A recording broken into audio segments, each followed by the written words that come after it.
Hello दोस्तों, आपका फिर से स्वागत है ड्रामा ड्रॉप्स में। और आज मैं आपके लिए लेकर आई हूँ एक नई सीरीज़ जिसका नाम है एस लाइन। ये मिस्ट्री थ्रिलर फैंटेसी ड्रामा है जिसकी IMDb रेटिंग 7.9 है। इसके टोटल 6 एपिसोड्स हैं। तो चलिए शुरू करते हैं। एपिसोड 1 की शुरुआत में हम एक लड़की को देखते हैं जिसका नाम है हायुन। वो अपने घर में अकेली ही रहती थी। घर की हालत देखकर लग रहा था जैसे हायुन को बाहर की दुनिया कुछ खास पसंद नहीं है। सारे खिड़की दरवाज़ों को कार्डबोर्ड से कवर कर रखा था। सब खाने पीने की चीज़ें घर में स्टॉक करके रखी थी, जिसे देख के लग रहा था कि हायुन काफ़ी दिनों से अपने कमरे से बाहर नहीं निकली है। तभी हायुन को बाहर से एक गाड़ी के हॉर्न की आवाज़ आती है। वो खिड़की से हल्का सा कार्डबोर्ड हटा के बाहर झांकती है तो देखती है एक लड़की अपना बस्ता लटकाए स्कूल जा रही है, जिसका नाम है सियोन। बगल में सियोन के अंकल गाड़ी का हॉर्न बजाकर सियोन को गाड़ी में बैठने को कह रहे हैं कि अंदर बैठ जाओ, मैं स्कूल ड्रॉप कर देता हूँ। पर सियोन मना कर देती है। वो शायद पैदल ही स्कूल जाना चाहती थी। हायुन ये सब अपनी खिड़की से देख रही थी। उसे हर किसी के सर पर रेड लाइंस नज़र आ रही थी। तभी हायुन की नज़र सामने वाली बिल्डिंग की खिड़की पर जाती है, जहाँ हाल ही में एक नई लड़की ने शिफ्ट किया था। वो लड़की हायुन को देखकर मुस्कुरा रही थी। उसके सिर पर काफ़ी सारी रेड लाइंस थी, जिसे देखकर हायुन अपनी खिड़की दोबारा बंद कर देती है। इसके बाद हायुन टीवी ऑन करती है तो वहाँ भी उसे हर किसी के सर पर रेड लाइंस नज़र आ रही थी। क्या है ये रेड लाइंस? क्या है इसके पीछे का राज? ये हमें कहानी में आगे पता चलेगा। कहानी यहाँ से पास्ट में जाती है। हायुन जब छोटी बच्ची थी तभी से उसे ये रेड लाइंस हर किसी के सर पर दिखती थी, जिसे वो अपनी ड्राइंग बुक में ड्रॉ करती रहती थी। एक दिन हायुन की माँ ने उसकी ड्राइंग बुक देखी तो उसमें हायुन के पिता के सर पर बहुत सी रेड लाइंस निकल रही थी, जो उसकी माँ से जाके जुड़ रही थी। पर साथ ही एक लाइंस उसकी मौसी से भी जुड़ रही थी।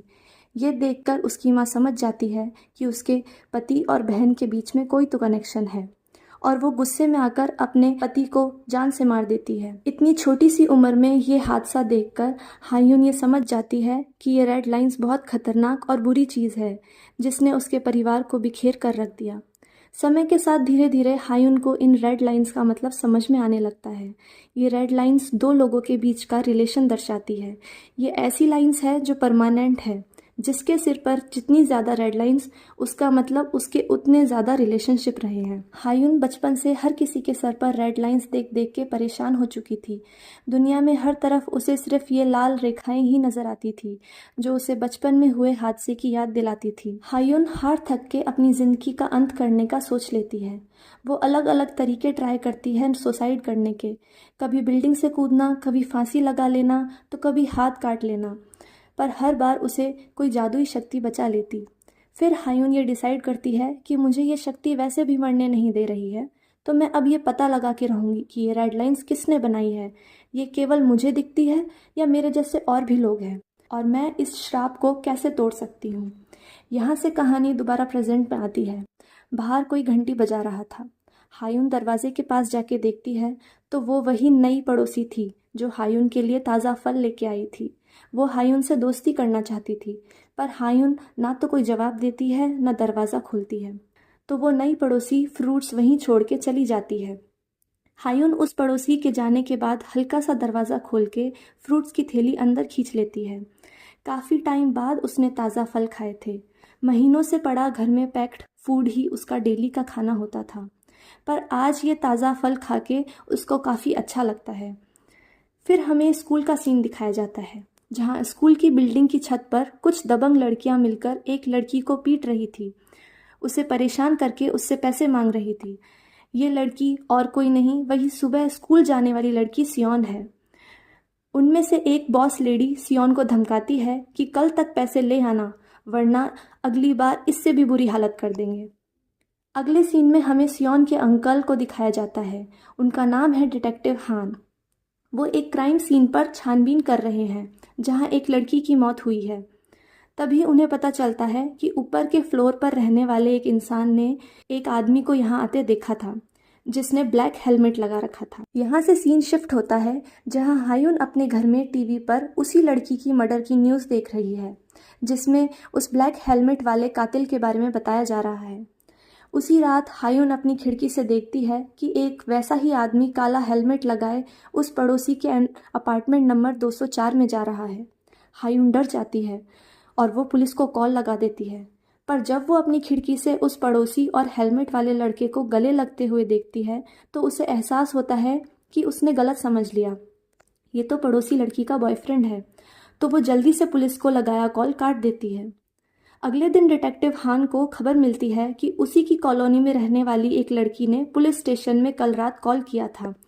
वो हेलमेट वाले लड़के की कोई इन्फॉर्मेशन दे रही थी, पर पूरी बात बताने से पहले ही कॉल कट गया। डिटेक्टिव हान लोकेशन के आधार पर हायुन के घर पहुंच जाते हैं और उससे रिक्वेस्ट करते हैं कि वो दरवाज़ा खोल दे। हायुन देखती है कि डिटेक्टिव हान के सर पर कुछ ज़्यादा ही रेड लाइंस है।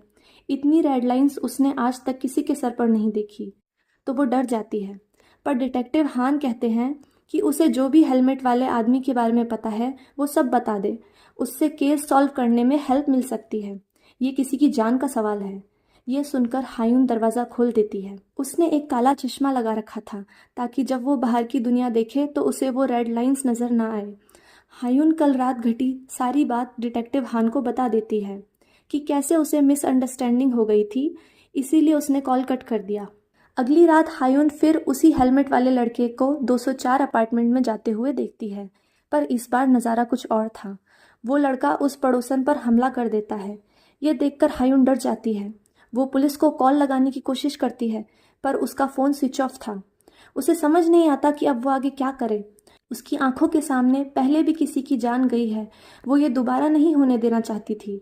वो हिम्मत करती है और एक चाकू उठाकर उस पड़ोसन को बचाने के लिए अपने घर से बाहर निकलती है। उसने वो काला चश्मा भी पहन रखा था ताकि उसे वो रेड लाइंस परेशान ना करे, पर जल्दबाजी में उससे वो काला चश्मा वहीं रास्ते में गिर जाता है। हायुन चाकू लेके पड़ोसी के घर पहुंच जाती है। उसके हाथ में चाकू ज़रूर था, पर उसके हाथ कांप रहे थे।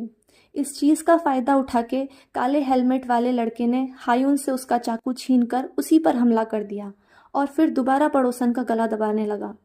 वहीं दूसरी तरफ डिटेक्टिव हान को रास्ते में पड़ा हायुन का काला चश्मा मिल जाता है, जिसे देखकर वो समझ जाता है कि हायुन किसी मुसीबत में है। वो भागकर उसके घर में जाता है तो दरवाज़ा खुला मिलता है। सामने खिड़की से 204 नंबर अपार्टमेंट दिख रहा था। डिटेक्टिव हान जल्दी से खिड़की से कार्डबोर्ड हटाते हैं और देखते हैं कि हेलमेट वाला आदमी दोनों लड़कियों पर हमला कर रहा है। डिटेक्टिव हान बिना देरी किए अपनी पिस्टल निकालते हैं और वहीं से किलर को शूट कर देते हैं। फिर हमें किलर की शक्ल दिखती है। वो एक स्कूल टीचर था जिसने चश्मा लगा रखा था। वो उन लोगों को टारगेट करता था जिनके सर पर बहुत सारी रेड लाइंस हो। उसे भी चश्मा लगाने के बाद हायुन की तरह रेड लाइंस दिखती थी। गोली लगने की वजह से किलर की वहीं मौत हो जाती है और उसके सर से वो रेड लाइन गायब होने लगती है। इससे हमें पता चलता है कि ये रेड लाइंस किसी के मरने पर गायब हो जाती है और इस तरह दोनों लड़कियों की जान बच जाती है। तभी सियोन भी अपने अंकल डिटेक्टिव हान को ढूंढते ढूंढते वहां पहुंच जाती है।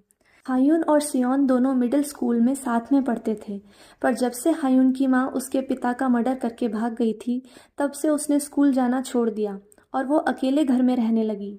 ये सब बातें सियोन अपने अंकल को बताती है। वहीं दूसरी तरफ पड़ोसन लड़की हायुन को उसकी जान बचाने के लिए थैंक यू बोलती है। आज लाइफ में पहली बार हायुन को लगा कि वो अपनी इस पावर का यूज़ करके किसी की जान भी बचा सकती है, और ये सोचते हुए वो अपना काला चश्मा हटा देती है कि अब उसको इसकी ज़रूरत नहीं है। वो अब इस रेड लाइन से भरी दुनिया को फेस करने के लिए रेडी है। वो ये सब सोच ही रही थी, तभी उसके मोबाइल पर एक मैसेज आता है कि मैं भी वो दुनिया देख सकती हूँ जो तुम्हें दिखती है। इसका राज जानना है तो बांगजू हाई स्कूल में आ जाओ। और इसी के साथ ये एपिसोड यहीं ख़त्म होता है। अब नेक्स्ट एपिसोड में ये देखना बहुत इंटरेस्टिंग होगा कि हायुन आगे क्या करती है। क्या वो इस राज का पता लगा पाएगी? तो मिलते हैं नेक्स्ट एपिसोड में। Please like, subscribe and comment कि आपको मेरी एक्सप्लेनेशन कैसी लगी। Thank you.